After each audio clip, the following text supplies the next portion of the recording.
Hadirin dan hadirat sedang pendengar yang dirahmati oleh Allah, dalam waktu singkat ini izinkanlah kami untuk sedikit berargumentasi. Keikhlasan akan berubah indah. Maka hadirin dan hadirat sedang pendengar yang dirahmati oleh Allah, apa yang kalian buat hari ini, apabila kalian untuk bertobat kepada Allah dengan ikhlas kepada Allah, dan kalian belajar dengan ikhlas kepada Allah, ingat wahai saudaraku, apabila kalian untuk bertobat kepada Allah dan belajar kepada Allah dan yang lain-lain, tidak mempunyai ilmu Allah dan tidak mempunyai akhlak yang mulia, maka dari tutur kata kita, maka Allah berfirman dalam Al-Quran, wala takfu ma laysa laka bihi ilmun inna sam'a wal basara wal fuada kullu ulaika kana anhum mas'ulan. Bahwa sungguh pendengaran dan penglihatan dan hati, kullu ulaika kana anhum mas'ulan, itu semua akan diminta pertanggungjawaban oleh Allah di hari kelak nanti. Maka hadirin sedang pendengar yang dirahmati oleh Allah, memahami ilmu agama merupakan kewajiban bagi setiap muslim dan muslimah. Rasulullah bersabda, talabul ilmi faridatun ala kulli muslimin wal muslimatin.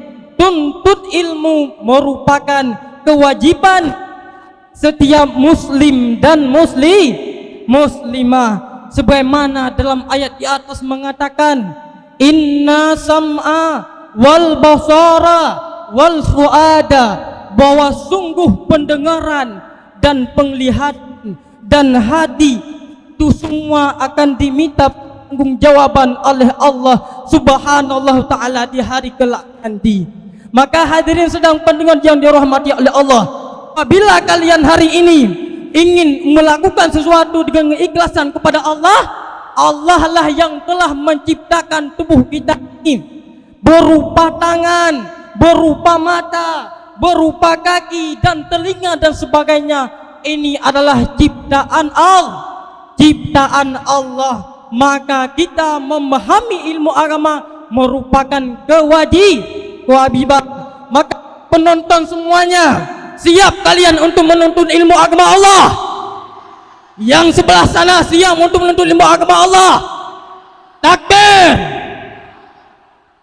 Maka hadirin sedang pendengar yang dirahmati oleh Allah, dalam hadis yang lain juga mengatakan, al ilmu habiballah walau kana fasikan.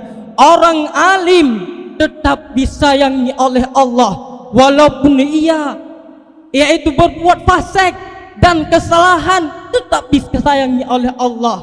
Wajahidu al jahilu aduillah walau kana dan orang jahil tetap dimusuhi oleh Allah walaupun ia abidan, rajin ibadah terhadap Allah Subhanahu taala.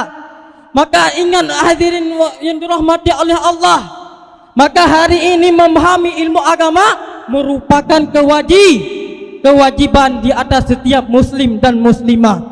Ingat saudaraku, seorang ahli hikmah, beliau mengatakan perumpamaan orang yang tidak berilmu dan dia tidak berakhlak mulia. Maka hadirin sedang pendengar yang dirahmati oleh Allah, dari argumentasi yang kami papar panjang lebar, dapatlah kita memetik intisari, yaitu kesimpulan. Ingat wahai saudaraku, yang pertama, kesimpulan yang kalian ingat, sebesar apa perjuanganmu hari ini untuk keikhlasan, untuk bertaat kepada Allah dan untuk bertobat kepada Allah, sebesar itulah yang engkau dapati. Yang kedua, teruslah berjuang, jangan katakan lelah, karena menuntut ilmu, orang yang sudah memiliki ilmu dan dia berakhlak mulia, pasti dia akan diangkat derajat oleh Allah, dan dia pasti akan ditempatkan oleh Allah di syurga Jannatun Naim. Maka pada malam yang berbahagia ini, santri Dayah Salam siap untuk memasuki dalam surga Allah, siap untuk tuang. Alhamdulillah, konsepnya ingat cuma dua. Yang pertama, berakhlak